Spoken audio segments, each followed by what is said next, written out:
Boa noite para todos. Prazer enorme estar hoje aqui. Uma honra poder estar com todos nesta noite para que a gente possa conversar um pouquinho sobre as questões de como a doutrina espírita enxerga essa discussão sobre a felicidade humana e como que a gente pode alcançar essa felicidade. De que maneira a gente pode agir de forma que a gente consiga efetivamente ser feliz. Essa discussão sobre felicidade, ela não é uma discussão nova, ela já é uma discussão de muito tempo, já faz tempo que a humanidade discute isso. Se a gente fosse pegar os livros de história para começar a investigar o que as pessoas há muito tempo atrás falavam sobre o que era felicidade, nós vamos encontrar 3 personagens que falaram sobre isso de uma maneira bastante interessante. O primeiro desses personagens, ele é um filósofo que viveu aproximadamente uns quase 500 anos antes do nascimento de Jesus. Ele era grego, chamava Epicuro. Ele dizia o seguinte: felicidade é você ter.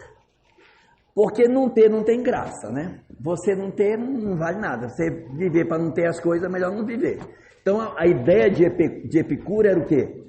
O prazer da vida está em você ter a coisa, aquela mesa farta, muita comida, muito dinheiro, muita coisa, tudo muito, porque é esse muito que vai fazer a gente feliz.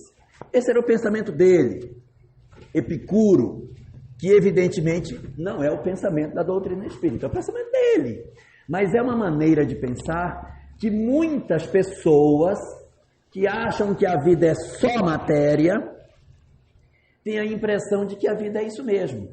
E aí elas dizem assim: o meu maior sonho é ganhar na mega da virada, nem que seja sozinho, para você poder pegar aquela bolada toda. Só que é a tal coisa, né? A gente acaba se atrapalhando. Dinheiro demais atrapalha a vida da gente. Coisa demais atrapalha. Não ter não é bom, mas ter demais atrapalha. Então a ideia de Epicuro é que a gente seria feliz se a gente tivesse. Felicidade para Epicuro poderia se resumir numa palavrinha: felicidade é ter. Quem tem é feliz, quem não tem, não é. Um segundo filósofo, também grego, que falava sobre felicidade, chamava-se Diógenes. Diógenes também discutia sobre a questão da felicidade, mas ele tinha um pensamento oposto ao pensamento de Epicuro. Para Diógenes, felicidade era não ter. Porque quando você tem, você passa a sofrer pelo que você tem. Se você não tem, não vai sofrer, não tem mesmo. Então você não vai ficar: roubaram meu carro, roubaram minha casa, roubaram isso. Não, ninguém levou nada, porque eu não tenho mesmo. Então, para ele, enquanto o homem tivesse alguma coisa, ele não era feliz. Só iríamos alcançar a verdadeira felicidade se a gente não tivesse nada. Então, para este segundo, a ideia era não ter. Enquanto Epicuro dizia que felicidade a gente tinha quando possuía tudo que a vida pode dar, Diógenes dizia: não, felicidade é não ter. E tinha um terceiro. Perguntaram para ele assim: mas afinal, a felicidade é ter ou é não ter? Porque os dois não podem estar certos, ou um está certo, ou outro está errado. É ter ou é não ter? Qual é o certo? Esse terceiro filósofo chamava-se Sócrates. E Sócrates deu uma resposta bem diferente das outras duas. Enquanto o primeiro dizia que a gente ia ser feliz se tivesse, e o outro dizia que nós iríamos ser felizes se nós não tivéssemos, Sócrates disse: felicidade não é ter nem não ter. Felicidade para Sócrates não é isso. Felicidade para ele é ser. A proposta de Sócrates é que para se ser feliz, você tem que ser. É esquisito isso, não é? Ruim de entender. Por que ser? O que é ser? Todo mundo não é? Mas não era essa a proposta de Sócrates. A proposta de Sócrates é que a gente ia ser feliz se a gente fosse. Porque o que faz a gente não ser feliz é a gente não ser. Não é ter, não é o dinheiro, não é ter dinheiro. É você ser ou não ser. Mas ser ou não ser o quê? Ser ou não ser o que você é. O que você é? Você é mãe? É mãe? Então seja. Então seja. Você é pai? Sim. Então seja. É isso que faz a gente ser feliz. Porque se você for, mas não for, a gente é infeliz. Está entendendo o que eu quero dizer? Digamos que eu sou professor. Você é o quê? Sou professor. É aquela cara de sofrimento. Sou professor. Então, a pessoa é, mas não é porque ela não tem gosto de ser. Então, o que faz ser feliz? A gente ser. Então, o que você for, seja. Eu sou professor. Então, seja. Ensine. Mostre. Se dedique. O que você é? Eu sou policial. Então, seja. O que você for, seja. Eu sou avô. Então, seja. O que você for, seja. Porque se você for e você não for, você vai ser infeliz. Se a gente tiver alguma função na vida que a gente sabe que tem e a gente não exerce a função que a vida tem para nós, isso é sinal de problema. Eu preciso, portanto, assumir os papéis que a vida me dá. Eu preciso me responsabilizar por aquilo que eu sei que eu tenho como função desempenhar na vida. Eu estou sendo claro no que eu quero dizer? Não seja pela metade. Quem ama pela metade, quem faz as coisas meia boca, lá em Rondônia é meia boca. Aqui é meia boca também? É isso mesmo. Quem faz as coisas meia boca é tudo pela metade. Se você ama pela metade, você só dá metade do amor. Então você não se entregou para o que você tem para fazer. Nós temos que nos entregar para aquilo que a gente tem para fazer. Eu não estou me referindo a um aspecto religioso, de você se entregar a uma religião. Mas a gente tem que se entregar à vida, se entregar às coisas que a vida pediu que a gente fizesse. Se a gente fizer isso, pouco me importa ter, pouco me importa não ter, porque se fosse verdade que quem tem fosse feliz, as novelas que tem esse monte de gente rica, tudo infeliz, não era verdade. E a gente sabe que tendo ou não tendo, a gente tem problema do mesmo jeito. Marido com mulher briga, filho dá problema, filho não dá problema. Eu nem vou falar de sogra, mas a gente tem conflito de várias ordens.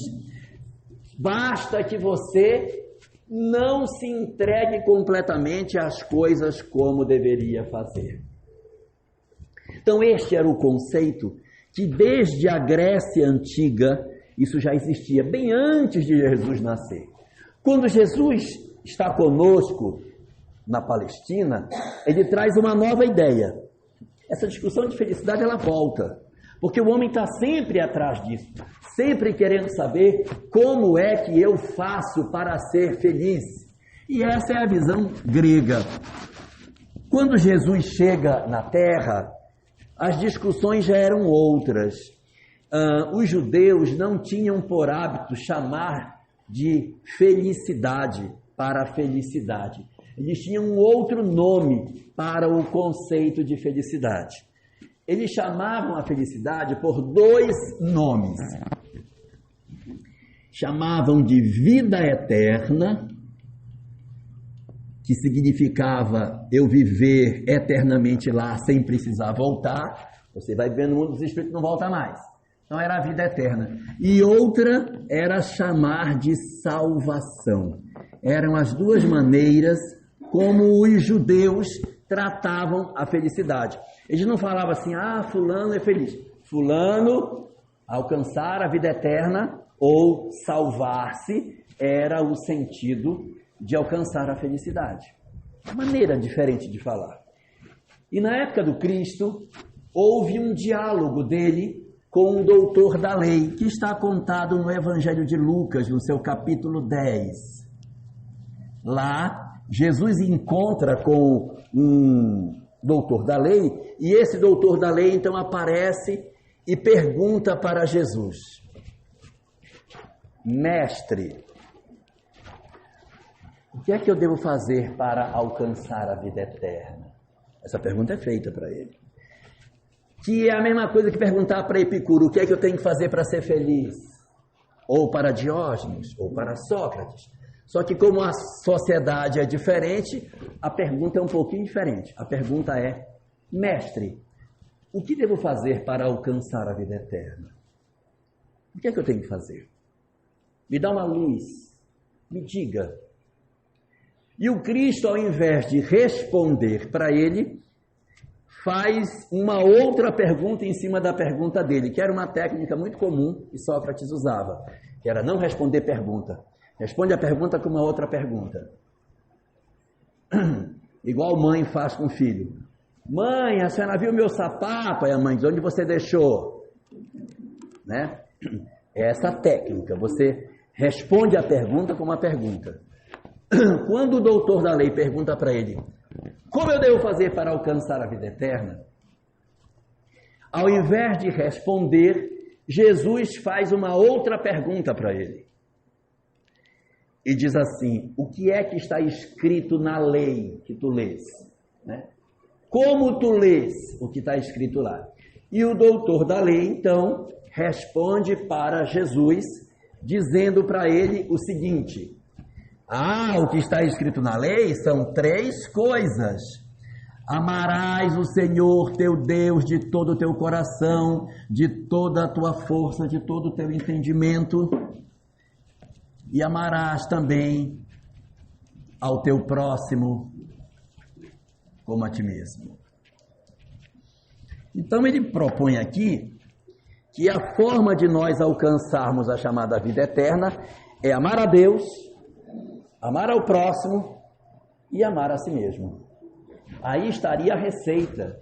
No Evangelho de Lucas, inclusive, quando essa mesma passagem é contada, Jesus teria dito, exatamente, nisso está resumido toda a lei e os profetas. Ou seja, tudo que vieram contar, falar para vocês, tudo se resume nisso. Você cumprir isso aí, amar a Deus, amar ao próximo e amar a si, você automaticamente está alcançando a vida eterna. É só fazer isso. Aparentemente simples, mas é bastante difícil, bastante complicado você fazer esse tipo de coisa. E durante muito tempo, as pessoas ficaram procurando entender o que é que a gente deveria fazer para que a gente pudesse viver em plenitude tudo isso. O que é que eu devo fazer para alcançar esta salvação? Como é que eu devo fazer para que eu consiga alcançar essa vida eterna? E surpreendentemente, bem depois, quando o Espiritismo surge, essa pergunta é feita de novo. Essa pergunta reaparece na obra básica.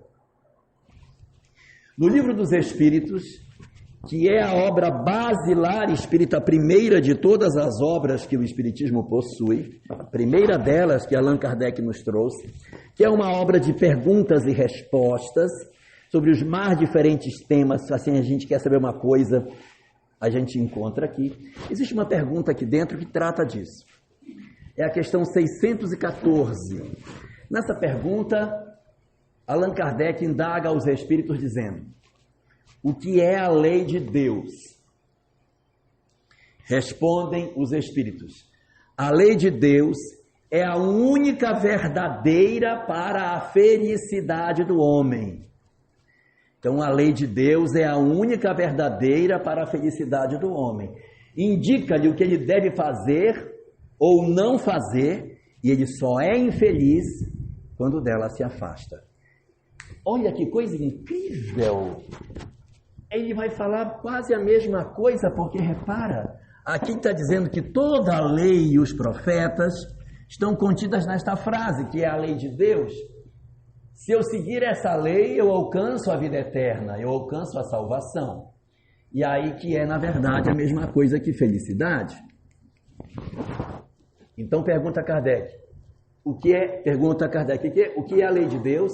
É a única verdadeira para a felicidade do homem. Então, essa lei de Deus, amar a Deus, amar ao próximo, amar a si, que é a lei de Deus, é a única verdadeira para a felicidade do homem. Ou seja, nós só iremos ser felizes se nós vivermos a lei que Deus nos propõe viver. E o homem só é infeliz quando dela se afasta. Se nós não nos afastarmos da lei de Deus, eu não vou ser infeliz. E há algumas pessoas que dizem, não, isso não pode ser verdade. Não é verdade, porque olha, eu fui uma mãe zelosa, cuidei dos meus filhos de maneira desesperada, não deixava andar descalço, não deixava tomar banho de chuva, é aquela preocupação com o menino, na hora do almoço cortava o bifinho dele direitinho, fazia o capitãozinho na boca para não deixar de comer. Tá certo que ele já está com 40 anos, mas eu não, até hoje não, parei de cuidar dele, sabe? É aquela preocupação com meu filhinho. E meu filhinho não quer mais que eu faça isso, me trata até mal. Se eu fiz todo o bem, amei ao meu próximo, fiz tudo que era para fazer, eu estou sofrendo, porque agora ele me trata mal. Como que pode se dizer que se eu fizer a lei de Deus, eu não vou ser infeliz, se eu cumprir a lei e estou sendo infeliz? É porque, na verdade, quando eu faço alguma coisa e espero que o outro me retribua, eu me afastei da lei de Deus.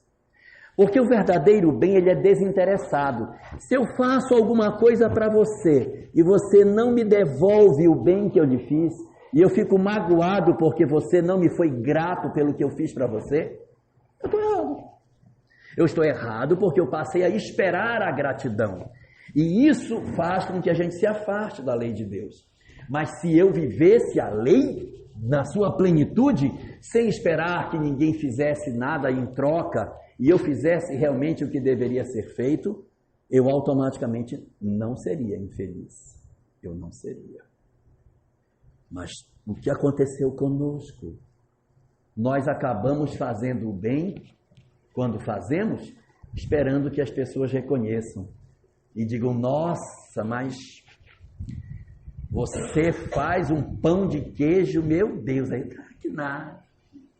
Pão de queijo bobo, até nem olhei a receita, fiz de cabeça, né? Por quê? Porque a pessoa fica esperando uma gratidão. Imagina assim, você mãe, prepara aquela macarronada do domingo esperando os filhos, não vem ninguém, é ruim, é muito ruim, porque o prazer dos pais é a companhia dos filhos. O que enche os nossos olhos é ver nossos filhos em volta da mesa, todos juntos. É isso que dá alegria. A nossa vida se converte basicamente nisso. Então, quando a gente começa a esperar que os outros nos deem algo em troca e os outros não dão, e a gente se magoa por isso, aí nós nos afastamos da lei de Deus. Nós nos afastamos. Inclusive, nesse particular, tem uma coisa bem interessante. A doutrina espírita diz o seguinte, isso está no livro O Evangelho segundo o Espiritismo, no capítulo Amai o próximo como a si mesmo, capítulo 11, no item 18. Benefícios pagos com a ingratidão. Lá tem uma coisa muito curiosa. Diz o seguinte, que se você faz algo para alguém, e esse alguém não agradece você pelo que você fez, e você, por conta disso, abandona essa pessoa e não quer ajudar mais, você atrapalha o progresso dele. Vou explicar por quê. Imagine que você tem um filho, e o filho enveredou pela droga, enveredou pelo álcool, abandonou as suas responsabilidades, está perdido no mundo, você trouxe o filho de volta para casa, mas ele abandonou de novo e voltou para a rua, e aí você diz, olha meu filho, eu vou te trazer a última vez. Se você for embora, acabou para você, nunca mais. Quando você faz e toma essa decisão, e o filho de novo vai para a rua e não volta, e você diz, agora tranca a porta que ele não vai entrar nunca mais, porque ele foi ingrato, e eu abandono alguém, eu deixo alguém pelo caminho. Depois da desencarnação, está dito lá na mensagem, o espírito que se sentiu abandonado vai dizer assim, eu dei errado. Mas sabe por quê? Porque a minha mãe me abandonou. E ele se esconde atrás dessa falsa verdade, e ele, por conta disso, não muda, porque ele acha que quem está errado é a mãe, e não ele. Mas se você não desiste do seu filho, mesmo ele sendo difícil, problemático, não desistir não significa passar a mão na cabeça dele e morar com ele. Tem vezes que não dá nem para morar mais. Você pode até alojar o cara num outro local, mas não abandona. Você visita, você vai lá, você não deixa de se sentir não amado. E você não desiste dele. E sempre que puder, diz meu filho, seu pai nunca vai desistir de você. Eu busco você no inferno se for preciso. Mas eu não largo sua mão. Eu vou até o final com você. Aí ele faz a existência inteira só bobagem. Aí ele vai preso, você não consegue mais contato com ele. Quando ele desencarnar, ele vai dizer, eu dei errado. Mas ele não pode dizer, porque meu pai me abandonou. E ele vai dizer, puxa, quanto foi investido em mim e eu não correspondi.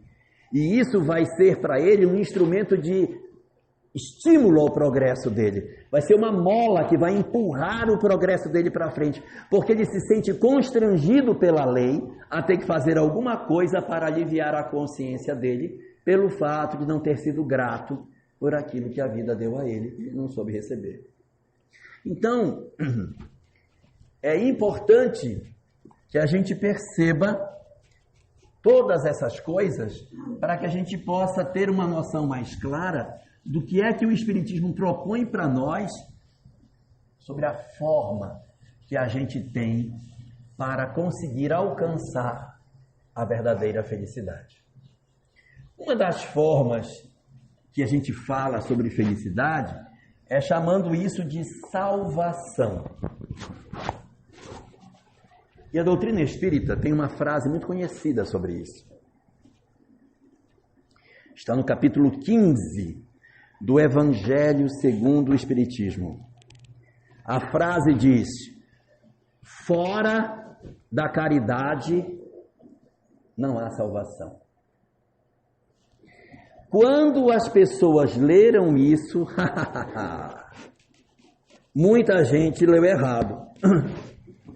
Por quê?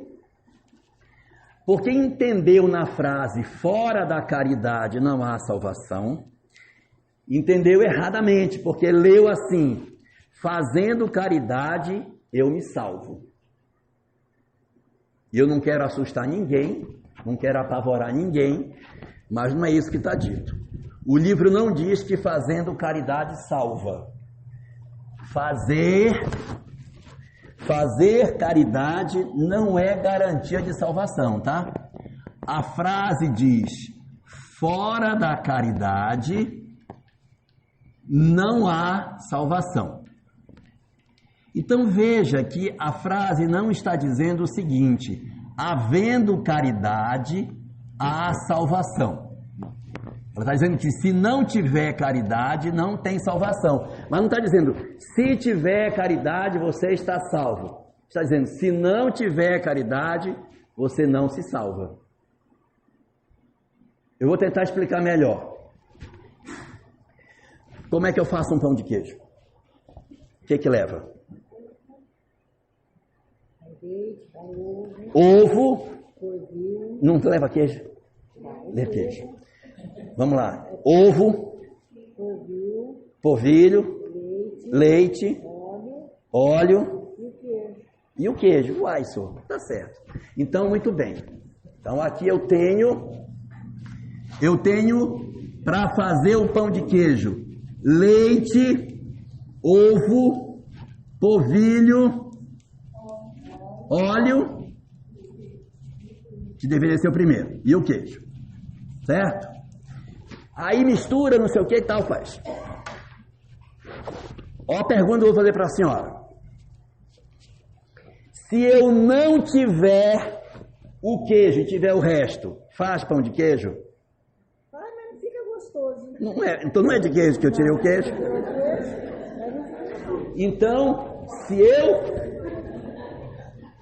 eu tirar o queijo, não faz pão de queijo. Não. E se eu tiver só o queijo, também tem pão de queijo? Só o queijo, se vai botar o queijo em cima da mesa? Não faz. A caridade é a mesma coisa. Sem caridade não tem salvação. Sem queijo não tem pão de queijo. Mas isso não quer dizer que tendo queijo está salvo. Quem tem queijo tem queijo. Porque a salvação não é fazer caridade. E se eu não tiver? Pode ser. Mas a gente tem que entender que a caridade é como se fosse o queijo do pão de queijo. A caridade é o queijo do pão de queijo. Sem caridade não tem salvação. Sem queijo não tem pão de queijo. Mas não quer dizer que tendo caridade se salva do mesmo jeito que dizendo que tendo queijo tem pão de queijo. Eu confundi vocês? Então, para salvar, eu preciso de mais coisa do que a caridade. Ela não é suficiente, só que sem ela não salva. Na verdade, são 3 os ingredientes para salvar. Se você tiver só um ou só 2, não vai. Tem que ter os 3. Primeiro ingrediente para salvar: amar a Deus. Esse é o primeiro. Segundo ingrediente para a salvação: amar o próximo. Terceiro ingrediente: amar a si mesmo. A caridade é só o segundo, eu tenho que ter os outros. Se eu só amar o próximo e não amar a Deus e não amar a mim, eu só tenho caridade, só filantropia, mas isso não é caridade. Porque falta a relação íntima das coisas. É preciso que esse amor ao próximo, ele não seja simplesmente o ato de fazer. Senão o que vai acontecer? A gente vai chegar aqui no Natal, abre a mala do carro ali na periferia, tira um monte de bola e um monte daquela boneca dura que não tem nem cabelo. Vocês sabem aquela que vem de dúzia? Aí rasga o sapo, aí bora. Menino, menina, menino bola, menina boneca, bora, pá, pronto. Senhor, tô salvo, hein? Tô salvo. Outros, se não, caridade realmente é no centro espírita. Botar meu avental no domingo e ir fazer a sopa. Isso sim salva. Só que eu sou do departamento da cebola. Então, o meu departamento é só cebola. Eu fico aqui só cortando a cebola. E eu tenho uma outra pessoa que é do departamento do cheiro verde. Então, a pessoa que corta lá a cebolinha e eu estou cortando aqui só a cebola. E eu estou cortando aí. Aí a antipática, não veio hoje não, né? Antipática. Não, aquela ali não quer nada, meu filho. E aí, cortando a cebola e falando mal dos outros. Não é coisa de doido isso? É coisa de doido. Aí a sopa fica pronta, põe naquele panelão e faz aquela fila de menino. E aí com aquela concha enorme, prato aí, pai, bota. Outro! Aí quando viu, não, tu tá com a boca suja, já comeu, sai daí, tu não vai comer de novo. E assim, aí a gente fica se pensando, meu Deus, mas é isso mesmo? É esse que é o negócio? Será que é isso que é para fazer? Não, 1000 vezes não. Nem em Extrema, nem em Nova Califórnia, nem em Rio Branco, nem em lugar nenhum não é assim. Por quê? Porque nós precisamos desenvolver as nossas competências nessas 3 áreas. Eu vou falar uma coisa aqui, eu não quero que ninguém se apavore com o que eu vou dizer, mas a proposta que a obra de Kardec traz sobre o que seja caridade não é aquela que a gente costuma fazer. Se nós pegarmos o livro Evangelho segundo o Espiritismo, tem uma mensagem aqui chamada Os Infortúnios Ocultos. Fala de uma moça, uma mulher que vai na casa de uma viúva, está sem fogão, o fogão está sem lenha, e ela leva a filha. Isso, aí, exatamente. Qual é a instituição espírita que essa moça está representando nessa visita que ela faz? Ela chega lá, bom dia, eu sou do Centro Espírita Francisco de Assis, eu vim aqui. Qual é o nome da casa? Não tem nome.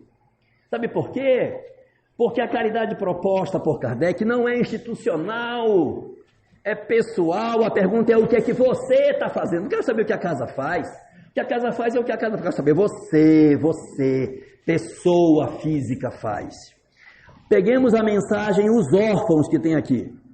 Nela diz assim: Deus permite que existam os órfãos para que lhes sirvamos de paz. Não está dito, Deus permite que existam os órfãos para criar orfanato, botar os meninos lá dentro. Não é para isso, é para que lhes sirvamos de paz. A atividade, ela é individual, ela não é coletiva, ela não é institucional. Nós é que inventamos esse formato de atividade coletiva para nos eximirmos da responsabilidade individual de fazer alguma coisa pelo outro. E o que é pior,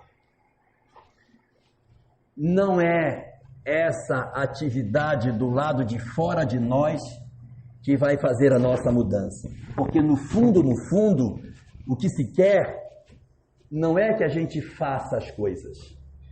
O importante não é fazer, o importante é sentir.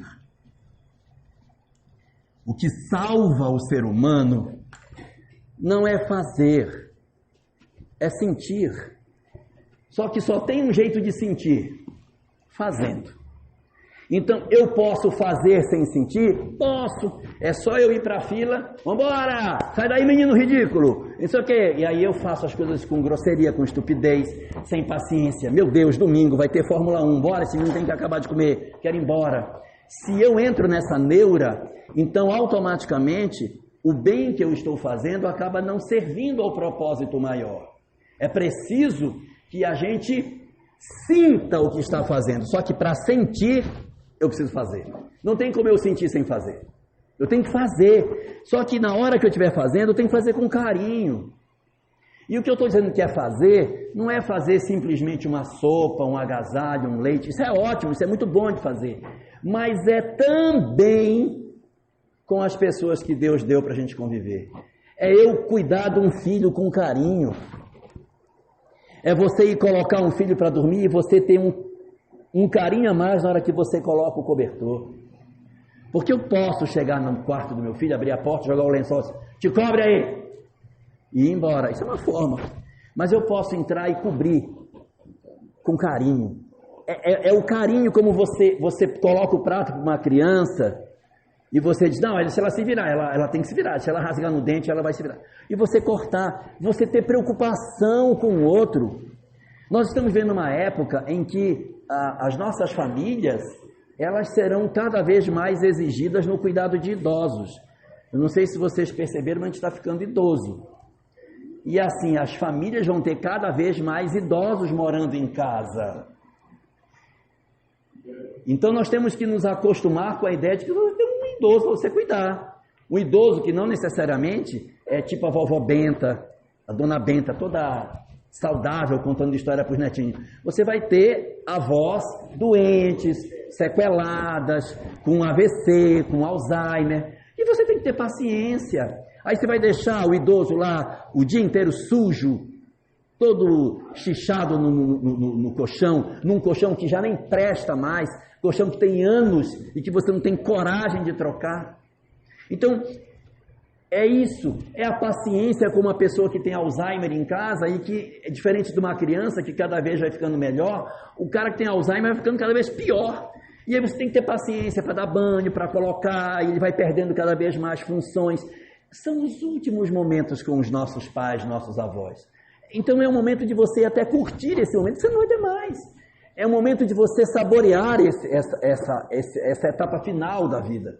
É trabalhoso? É cansativo? Às vezes incomoda, mas a gente precisa reinterpretar o que seja a vida dentro das nossas cabeças, senão fica tudo muito ruim. Então esse amor ao próximo do qual se fala, essa caridade da qual se fala, ela tem muito mais a ver com sentimento do que com moeda. Porque às vezes a moeda que você joga para alguém não tem sentimento nenhum, isso aí não vale como caridade. Vai valer o olho no olho, você sentir o outro. Joana de Ângeles, nesse sentido, tem uma frase que eu gosto muito. Ela diz assim: caridade não é dar. Caridade não é dar. Caridade é dar-se.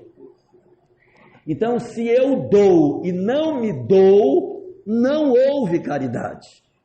Só existe caridade quando eu me entrego naquilo que eu estou fazendo. E não quando eu entrego alguma coisa, mas quando eu me entrego. Que pode ser com um objeto, mas pode não ser. Pode ser só com um afeto, um afago, um olhar, um carinho.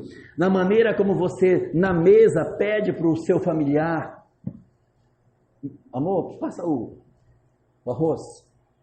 Pega um pouco do suco para mim, por favor. Do que você dizer: arroz! Né?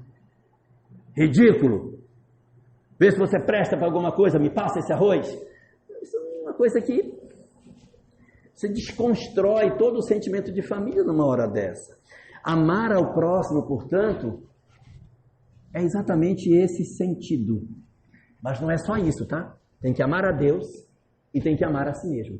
Amar a Deus não é simplesmente um sentimento religioso. Oh, meu Deus, não é só isso. É você amar aquilo que Ele fez. Como que eu posso amar a Deus se eu jogo lixo no córrego, se eu não respeito o meio ambiente, se eu não respeito a criação? Então é a gente gostar da natureza, é cuidar do planeta, é ter respeito pelo que nos circunda e ter essa relação com o sagrado, essa relação de nós orarmos, nos aproximarmos de Deus, sentirmos a divindade próximo de nós. Isso também faz parte do amor a Deus. Esse é o sentido.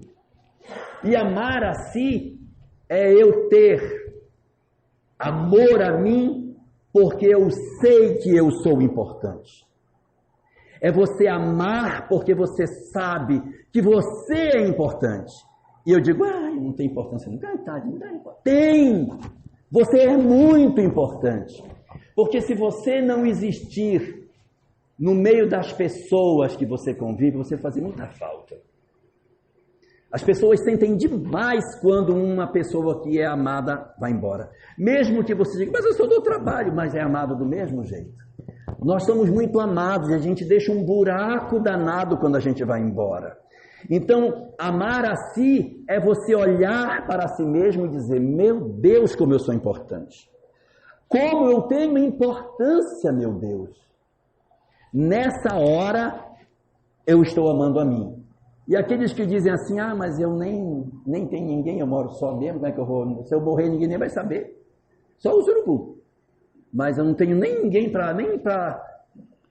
mesmo que você não tenha ninguém, você é importante para você mesmo, para a sua história de vida. Você já imaginou, Davi, a importância desta encarnação para você?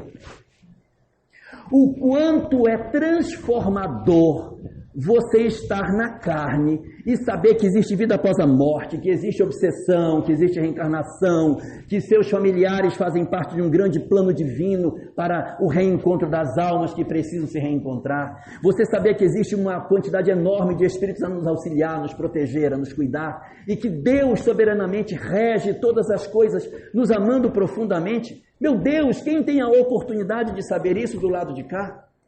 A maior parte de nós só vai saber disso depois que desencarnar, e você saber isso antes de ir é uma coisa coisa extraordinária. Então, essa existência para nós, ela é muito importante. Ela é de uma capital importância porque ela vai transformar as nossas vidas totalmente, se nós soubermos aproveitar o que significa o conhecimento que o Espiritismo nos dá.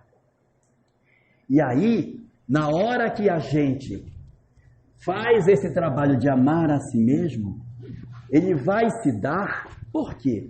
Porque eu só amo aquilo que é importante. Ninguém ama o que não tem importância.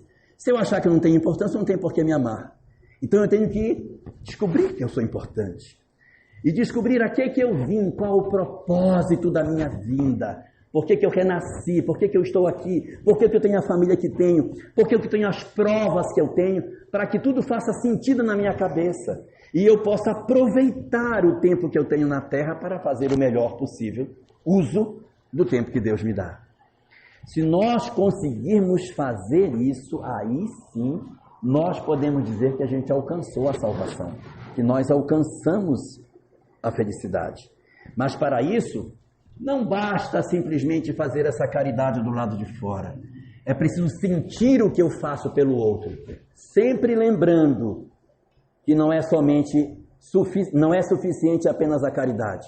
Eu preciso ter uma conexão com a vida, com a criação, com Deus, além da conexão com o outro, e ter uma conexão comigo mesmo.